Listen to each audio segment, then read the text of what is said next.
Board पे ध्यान दो। क्लास 8 का चैप्टर है ना 12 साइंस का। घर्षण क्या है? अनिवार्य बल है। घर्षण कैसा बल है? अनिवार्य बल है। कल पढ़ा दिए थे पूरा एक एक करके। यदि घर्षण ना होता तो चल पाते क्या? है गाड़ी में ब्रेक लगता क्या? नहीं, है ना। किसी भी चीज को पकड़ पाते क्या? नहीं पकड़ पाते। देखो क्या लिखा है, फ्रिक्शन एंड इसेंशियल फोर्स।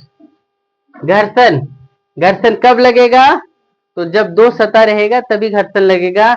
एक सतह में घर्षण लगेगा क्या? नहीं लगेगा। जब कोई बल किसी दूसरी सतह के वस्तु के सतह पर अवस्थित वस्तु को गति प्रदान करने के लिए लगाई जाती है तो उस बल के विपरीत लगने वाले बल को क्या कहते हैं? घर्षण बल कहते हैं। यानी एक वस्तु को धकेलने की कोशिश करते हैं तो जिस पर रखा हुआ है वो धकेलने के लिए कोशिश नहीं करता, उसके विपरीत बल लगाता है, तो वैसे बल को क्या बोलते हैं? घर्षण बल कहते हैं। फिर देखो घर्षण के प्रकार, क्या लिखा टॉपिक्स? घर्षण के प्रकार। घर्षण कई प्रकार के हैं। आपके बुक में मात्र 3 ठो दिया हुआ था, यहाँ पर हम 4 ठो लिखा दिए। स्थितिक घर्षण, चरम घर्षण, विसर्पी घर्षण और कौन सा? लौटनिक घर्षण। एक एक करके देखेंगे। स्थितिक घर्षण, स्थितिक घर्षण क्या है? तो जब कोई वस्तु स्थिर अवस्था में रहता है तो उस स्थिति में उस पर जो घर्षण कार्य करता है क्या कहलाता है? स्थितिक घर्षण कहलाता है। क्या कहलाता है? स्थितिक घर्षण। जैसे मेज पर रखा हुआ वस्तु, बैठा हुआ व्यक्ति, है ना, ये सब क्या है? इस सब में कौन सा घर्षण लगता है? स्थितिक घर्षण लगता है। फिर देखो नोट, सभी घर्षण में स्थिति इसका क्या है? सर्वोच्च है। यानी सबसे ज्यादा घर्षण किसमें लगेगा? स्थितिक घर्षण में। चरम घर्षण, क्या लिखा? चरम घर्षण, जिसको लिमिटिंग फ्रिक्शन कहते हैं। क्या कहते हैं? Limiting friction.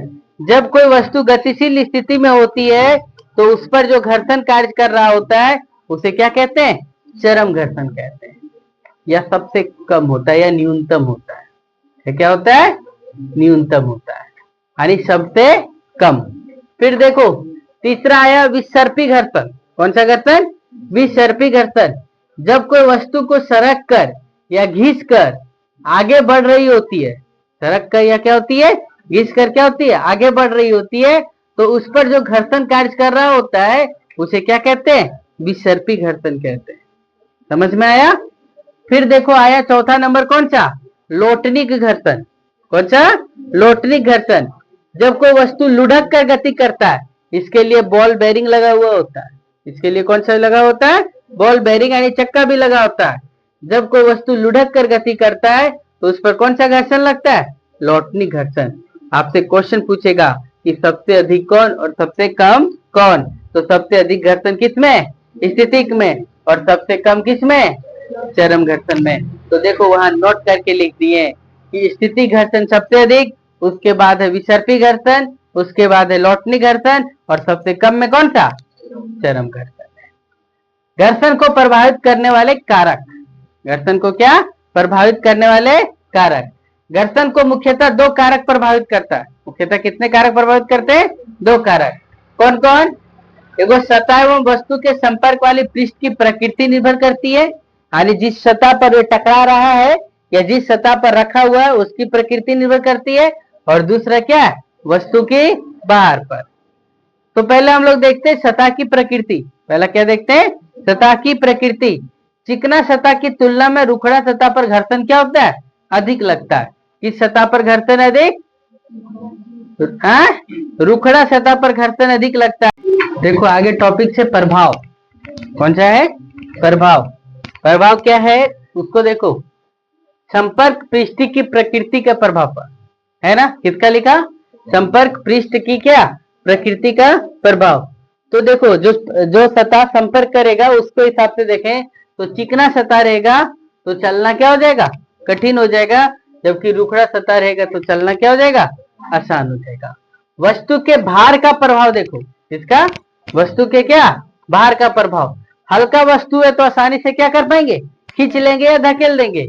लेकिन जैसे ही भारी वस्तु होगा उसको धकेल पाएंगे या खींच पाएंगे? क्या नहीं कर पाएंगे। फिर देखो ढलान का प्रभाव। ढलान में उतरने में आपको आसानी होगा लेकिन चढ़ने में क्या होगा? कठिन होगा, है ना। फिर एक टॉपिक लिखा हुआ था कमानीदार तुला, पढ़े थे ना। क्या है कमानीदार तुला? वह यंत्र है जिसके द्वारा किसी वस्तु पर लगने वाले बल को क्या किया जा सकता है, मापा जा सकता है। कमानी के इस फैलाव की माप इसके आंतरिक पैमाने पर चलने वाले किसके द्वारा, संकेत के द्वारा पता चलता है। ये भी जो बल लगा अरे 5 kg 10 kg इस प्रकार से जो लगता है वो बताता है कौन, संकेत। फिर देखो घर्षण क्या है, हानिकारक है परंतु क्या है, अनिवार्य है। वर्षा के दिनों में कीचड़ वाली रास्तों पर फिसल कर गिर जाते हैं। वर्षा के दिनों में क्या होता है, कीचड़ वाले रास्तों पर हम क्या हो सकते हैं, फिसल करके गिर जाते हैं, क्योंकि सतह चिकना होने के कारण घर्षण क्या होता है, कम लगता है। घर्षण बल क्या होता है, कम लगता है। फिर देखो घर्षण के कारण क्या होता है, ऊर्जा का एक बहुत बड़ा भाग क्या होता है, नष्ट हो जाता है। घर्षण के कारण क्या होता है, ऊर्जा का एक बहुत बड़ा भाग क्या होता है, नष्ट हो जाता है। अत्यधिक घर्षण के कारण मशीन के कल पुर्जे घिसने या क्या होता है, टूटने की संभावना हो जाती है। घर्षण ना होता तो हम लोग कॉपी पर लिख पाते क्या, नहीं लिख पाते। ब्लैक बोर्ड पर लिख पाते क्या, व्हाइट बोर्ड पर लिख पाते क्या, नहीं लिख पाते। अधिक घर्षण ना हो तो गतिशील वस्तु को रोक सकते हैं क्या, नहीं रोक सकते। गाड़ी में ब्रेक लगेगा क्या, नहीं लगेगा। ठीक है, देखो घर्षण बल लाभदायक है, इधर ध्यान से देख लीजिए तब फिर नोट करेंगे। घर्षण बल क्या लिखा हुआ है, लाभदायक है। क्या है तो देखो घर्षण बल के बिना फिसले चलने में क्या करता है, सहायता करता है। घर्षण बल क्या करता है, बिना फिसले चलने में क्या करता है, सहायता करता है। गाड़ी में आसानी से क्या लगता है, ब्रेक लगता है। किसी वस्तु को हाथ में पकड़ने में क्या करता है, मदद करता है। कलम से कॉपी पर लिखने में क्या करता है, मदद, है ना। कपड़ा सिलने में सिलाई मशीन को भी क्या करता है, मदद करता है। दीवार पर काटी आसानी से हम लोग क्या कर पाते हैं, ठोक पाते हैं। घर्षण के कारण ही हम लोग आसानी से चल पाते हैं।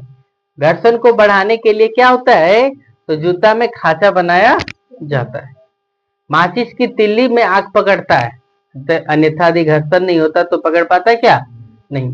टायरों के तलियों को क्या किया जाता है, खांचेदार बनाया या बनाकर घर्षण को क्या किया जाता है, अधिक किया जाता है। सीढ़ियों को भी कैसा बनाया जाता है, खांचेदार बनाया जाता है, ताकि घर्षण क्या हो सके, कम लग सके। ठंड के दिनों में दोनों हाथों को रगड़ने से क्या हो सके, उष्मा उत्पन्न होता है। ये घर्षण क्यों है, जो फायदेमंद है वो बताए क्या। और भी बहुत सारे फायदे हैं, छोटा सा लिखा हुआ है। फिर देखो घर्षण को कम करने के तरीके।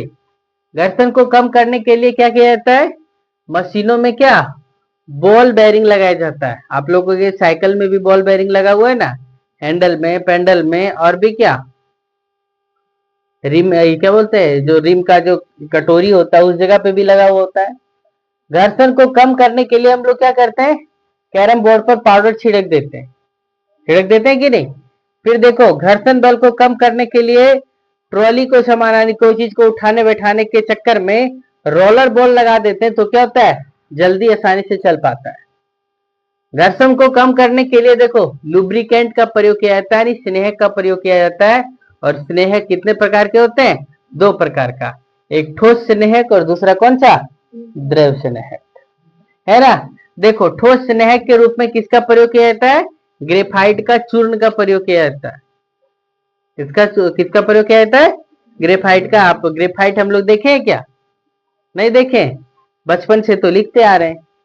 पेंसिल का लीड जो बना होता है वो किससे बना होता है, ग्रेफाइट का बना होता है। देखो द्रव स्नेहक के रूप में देखते हो ना, मोबिल या ग्रीस का प्रयोग किया जाता है। किसका मोबिल या ग्रीस का, आप लोग भी साइकिल में लगा देते हो ना। फिर देखो घर्षण को कम करने के लिए पृष्ठ पर क्या लगा देते हैं, तेल लगा देते हैं। एग्जाम्पल समझो, चूड़ी पहनने के लिए शैम्पू का प्रयोग करते हैं, तो साबुन का भी क्या करते हैं, प्रयोग करते हैं, और नहीं तो इसका तेल का भी प्रयोग करके क्या सतह को चिकना बना देते हैं। फिर देखो आगे टॉपिक से तरल घर्षण। कौन सा घर्षण, तरल घर्षण। विज्ञान के दृष्टिकोण से जो घर्षण द्रव तथा गैस में लगता है उसे क्या कहते हैं, तरल घर्षण के नाम से जाना जाता है। किसी तरल पदार्थ पर लगने वाले घर्षण बल उसकी सतह के सापेक्ष गति पर भी क्या करता है, निर्भर करता है। घर्षण वस्तु की प्रकृति पर भी क्या निर्भर करता है। नाव वाला देखते हो ना, जैसे वायु में देखो हवाई जहाज को, तो आगे वाला भाग कैसा बना होता है, नुकीला बना होता है, ताकि क्या कर सके, घर्षण को कम कर सके।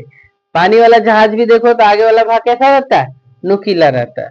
तरल में गति करने वाले वस्तु को उचित आकार देकर के क्या, उचित आकार देकर के क्या, घर्षण बल को क्या किया जाता है, कम किया जाता है। रुकिए, बुक दीजिए।